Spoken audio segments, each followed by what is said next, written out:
All right. So James says, quick question in case we don't have a group chat. Would you sell a financed Apple Watch locally or does it have a chance of being blocked? So personally, just anything, whether it's a phone or a watch, if you have a finance device, I would not sell that locally because you're right, it does have a chance of being blocked. And obviously, if you're selling something locally, you don't want to be known as the person that sells electronics and then they get blocked and go blacklisted, minutes later.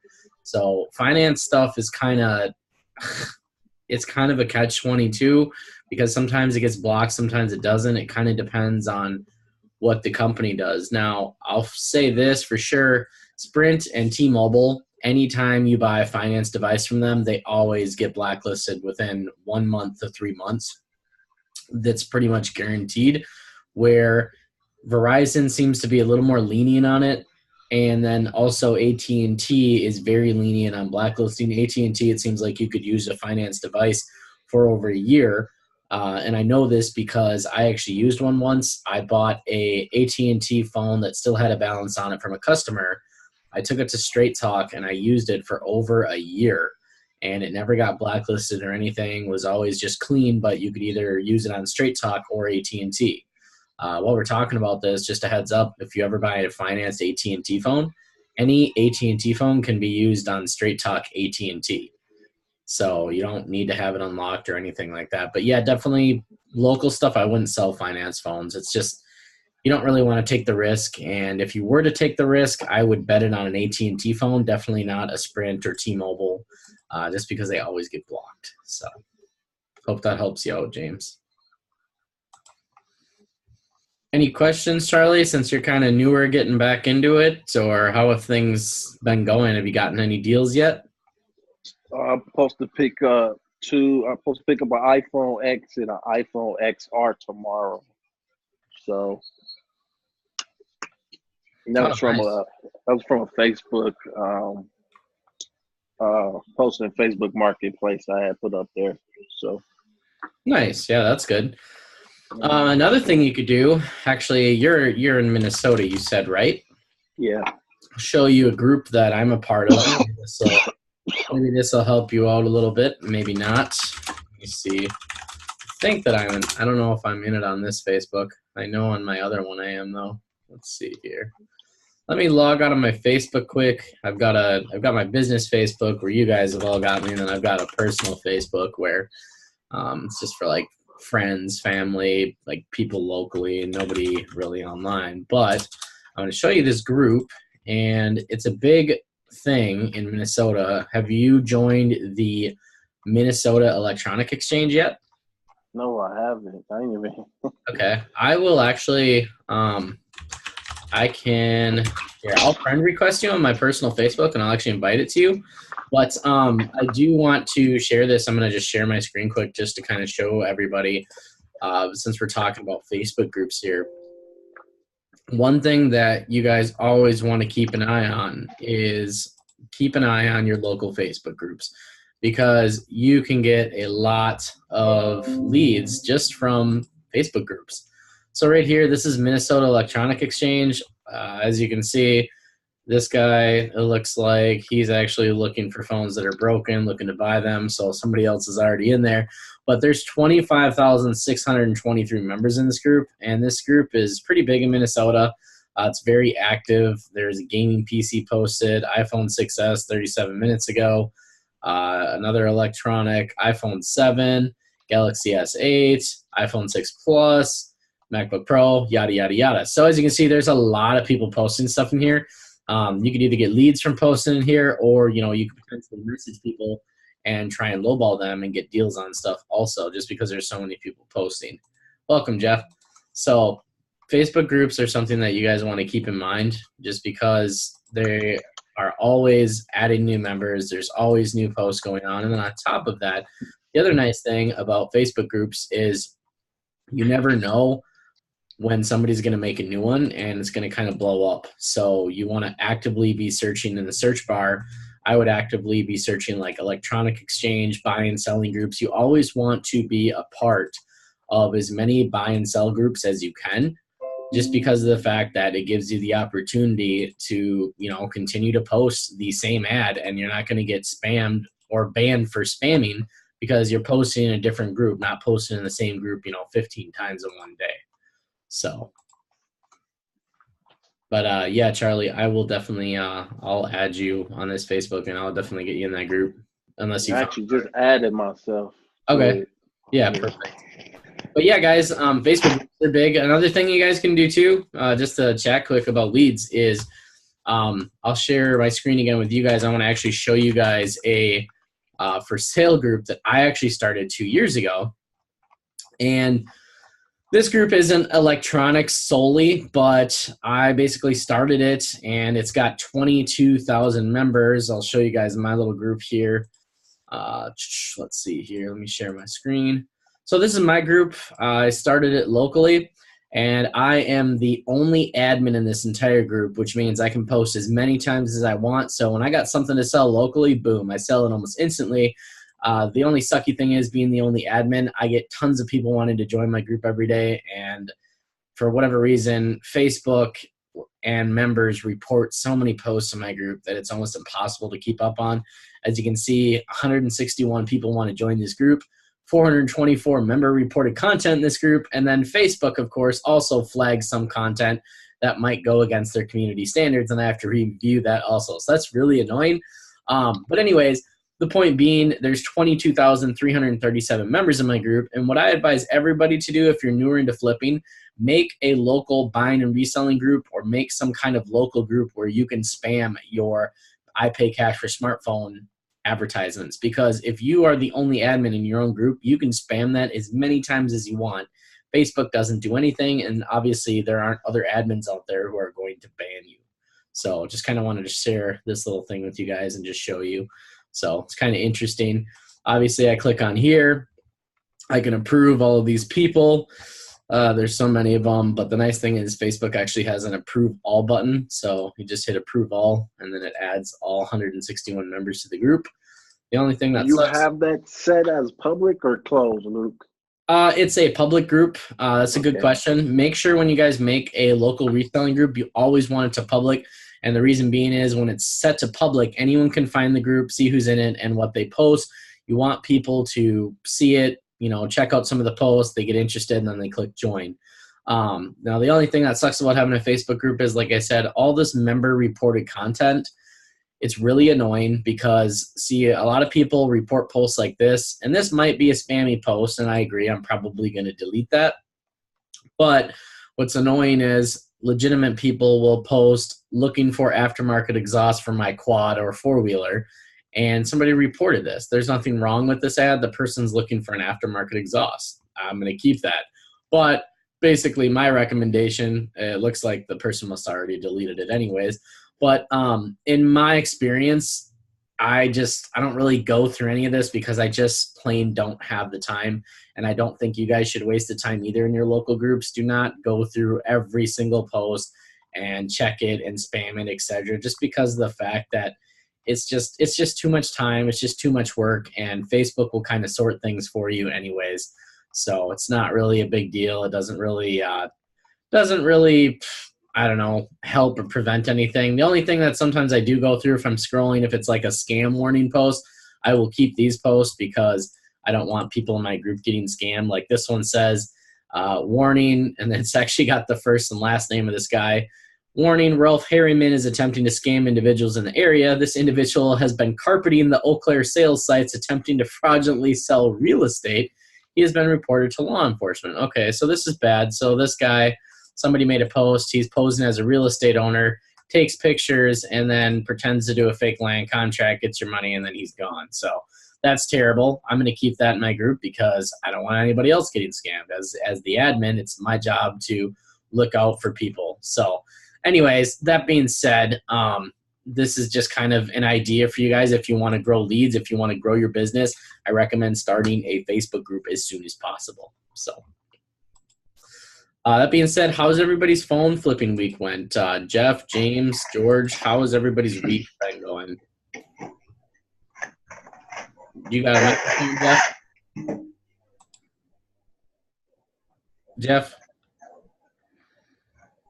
I don't know if Jeff's got the microphone. Oh, there he is. Hey, Jeff, are you with us? Hey, what's up, Luke? Hey, Can you hear me? yeah, we can hear you now. Yeah, I was just going around, was just going to ask everybody how everybody's phone flipping week went because we're coming up here on like 7:20. So I just want to ask how everybody's week's going and see if anybody needs help with anything. No, actually, look, I just ordered business cards. So this week I'm really kind of jumping into it. I've kind of been just kind of on the fence with, nervous about jumping in and using the capital that I have on hand now. The fear of making mistakes. But yeah, this week I'm going to be jumping in. Okay, yeah, that's awesome. What are you nervous about, if I may ask? Just because I want to make sure when you get your business cards, I hope things go really well for you. Um, Basically, Luke, it was just, buying, not being able to evaluate the phones correctly, maybe making, a couple initial purchases that don't work out and having to eat that money. That's probably my biggest concern right now is just, I'm just trying to get as much education as I can with doing the evaluations, quickly. But other than that, I'm really kind of ready to go. I do have about, I'd say, between $1,000 and $1,500 in capital saved up and ready to go. So I'm kind of ready to fire. I've just been, just apprehensive about it. Sure. Yeah, I mean, if I could give you like one piece of advice, just don't rush yourself on these first phones, especially if you haven't flipped yet. I know you've probably went through my course and obviously you follow the groups, the YouTube, whatever, and you see all the information. But the biggest thing is just don't go too fast your first time or first few times appraising phones until you can look at a phone, not even have to look it up and know exactly what it is, and some of the perks and works about it. So I think if you just do that, Jeff, you'll be fine. And if you got $1,500 in capital, that's great because you could easily double that within the month if you do it right. So. Right. Yeah, that's the hope. I do have a question, Luke. I do have a kind of a friend of a friend that works at a Verizon store, or Okay. I think he's like the manager, or even owns it. Is there any value in making that connection with somebody? Can you get phones through somebody that works at a retail outlet? Yeah, I mean it's definitely possible. I definitely think you should make that connection if that's kind of what you're asking. Yeah, I didn't know if that was even an option. Obviously they get trade-ins, I would assume, at AT&T, So Verizon, whatever. yeah, so basically that's how it'd work is, I mean, if you have a friend there kind of an in, definitely take that opportunity, make that connection because they do trade-ins and they don't offer very much money for them. So I mean, if they can Right. say they offer like example, actually I just had a customer the other day. They wanted to ask me if I could offer more cash than Verizon offered for trade. Verizon offered them $180 for an iPhone 7 Plus in good condition, and I told them I would give them $200. So it's very possible if you make this connection at Verizon and they're getting all these phones in at trade value, depending on Yeah. how much they want to make off you, it's very well possible that you could just buy from them and then go and resell on eBay. So. I guess, the good part, too, is I live, where I'm at. I'm in a pretty good area. I'm in the Lehigh Valley area of Pennsylvania, which is about an hour north of Philly, but we have Allentown, Bethlehem, and there's about 500,000 people right in this general area right here, the Lehigh Valley area. But I live really close to the guys from Atlas Mobile. They're about a town over. Oh, So, sure. yeah, so that's kind of like save on shipping costs with those guys. But I guess that would be the way to go then, even with the Verizon thing, right, Luke? I mean, just because I have their price sheet, so I know exactly what I could be getting for going through my guy at Verizon, let's say. Definitely. Yeah, I mean, if Atlas Mobile is not that far away from where you're at, that would definitely be a Yeah, very good avenue to sell.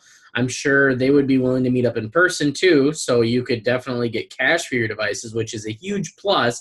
So you don't have to worry about fees, shipping. Obviously, you got some drive time, but that would be a yeah, really, really, really good idea, I think, personally. right, And right. I just think basically you've got to set your margins with Verizon right, and you could make that work. Right, right. Yeah, no, Atlas is basically about 10 minutes, 15 minutes at the most away. So, yeah, that'll probably be a really good avenue to go down too, which, like you said, just getting cash as opposed to going even through PayPal. So, Definitely. Cool. Well, yeah, if Oh, you have any questions on that in the future, feel free to drop a comment in the group and tag me, and I'll make sure I answer and see if anybody else has got any input on that. yeah, I'm sure, moving forward here, like I said, this week is, I'm going to try and jump in. So I'm definitely keeping close tabs on your group and everything. And so, yeah, I'll definitely keep you guys updated on the progress. Awesome. Sounds good, Jeff. All right. Thanks, Luke. You bet. Hey, Azam, how's it going? We were just going around in the group just asking before we kind of close out group chat here, just asking how everybody's week went and if you got any questions on phone flipping. Yeah, the week is pretty slow this 5 last days, but do you hear me? Yep. Yeah, I can hear you. Okay. And regarding questions, I'm shipping an iMac, you know how they priced, 1,000 and more, and the buyer seems to be a new buyer with zero feedback. Do you think as long as I ship to their PayPal address with the signature required and everything, will I be fine with it, or I have to be cautious? Well, here's what I would do. So you got to ask yourself, what's a good risk to reward ratio? And if you're dealing with somebody, I'm assuming you sold it on eBay, right? Right, correct. If the person's got zero feedback, you got to ask yourself this. I usually have got money here laying around on my desk. I was going to hold something up. I was going to give you a picture analogy, but let's just say, I don't know. Let's just say this is $1,000 and this is $50. What would you rather lose, $1,000 or $50? $50, of course. Of course. So if you want to guarantee yourself, no matter what happens, what I would do is I would definitely throw a signature on it, make sure it's packaged well, and then I would also throw the USPS insurance on it for $1,000, or at the minimum, you could insure it for whatever you paid for the item. Typically for $1,000 insurance, I think it's like $50. And in my opinion, it's peace of mind. It guarantees, the $1,000 sale. And if you're making $300-400 profit on it, I would do that. So that's what I would personally do. I definitely would be cautious because a lot of the scams come from people out there who have, 0 to 5 feedback. They make these fake accounts, they order expensive stuff, and then they try and do a chargeback. I see. Okay. So I was just trying to cheap out on shipping. I was trying to mail it through media mail, but I'll definitely insure it. And what else? Signature required, and so I'll just do the rest of the stuff. So hopefully it will be good. I had some zero feedback buyers before, and actually one of them, and he was pretty good. The item was delivered. He left a good feedback to me and for me, and I left a good feedback from myself. So. Sure. Yeah, and see, unfortunately, it's not always that zero feedback buyers are scammers, but a lot of scammers use new accounts to scam people. So sometimes accounts with zero feedback, it might just be a guest or somebody who's brand new to eBay and they just made an account to buy something because they saw a good deal on something that you had that they wanted. But a lot of the times, yeah, unfortunately, it is scammers, and that gives, all new eBay account, it kind of gives new eBay accounts a bad name. So. Okay. All right. Definitely be careful. Yeah, you bet. And another thing, just an FYI here, guys, do not be shipping things via media mail if it is not, like, media is supposed to be used for CDs, DVDs, and books. It's actually a shipping service that's supposed to be for libraries and nonprofits. I don't recommend shipping things with media mail, especially if it's not up to, if it's not legal to do so. I wouldn't do it, just because of the fact is if you have a package that's insured for $1,000 media mail and they open it up and it's a MacBook, or you tell them it's a MacBook, there might be, and don't quote me on this, but there might be some kind of clause where they say, well, you insured a $1,000 MacBook, but you used media mail to ship it, so we're not going to cover it because you shouldn't have been shipping a MacBook. Okay, correct. So what I would do, anything big like that, me personally, I always ship either USPS first class package or USPS priority mail, and then I either do a small, medium, or large flat rate box. And if it doesn't fit in the flat rates, then I just do use the USPS large mailing box. It's a little bit more money, but I've had a really good success rate. I haven't really ever had packages get lost. And when I have had people try to do chargebacks, I've always got signature and insurance. So even if they do a chargeback or, you know, they lose it or don't sign for it, I still am covered. So it's just a safety precaution. Like I said, it's lose $50 or lose $1,000. That's basically what I thought the insurance is as long as the USPS delivers it, there is no insurance unless the customer accepts it. Exactly. There will not be. I think there's USPS won't be covering when the customer accepts it. If accepts the package. If the customer accepts it and signs for it, then you're good. But the fact is sometimes these scammers will use like a forwarding address. I've had it where even though there's signature on it, somehow the package gets lost or it never says delivered. That's where that insurance is important, because if they have it shipped to a forwarding address and nobody signs for it and somehow it gets lost, but the customer still gets the package, that's where you want that shipping insurance, because it can happen. Sometimes people have forwarding addresses and they just, I don't know how they do it exactly, but they just get lost in the mail. It happens. Believe it or not, guys, I can't remember what the number, don't quote me on this also, but I was actually just reading up on USPS and how many packages get lost a year. And don't quote me on this, but I want to say that it was over 80 million packages a year that get lost. I could be wrong. Kind of want to look that up for you guys while we're here on the call. How many packages does USPS lose a year? But yeah, it's an incredible amount. So you want to be careful. Put it this way, I guess I don't know where I found the video, but the Postal Service handles around 150 billion pieces of mail each year.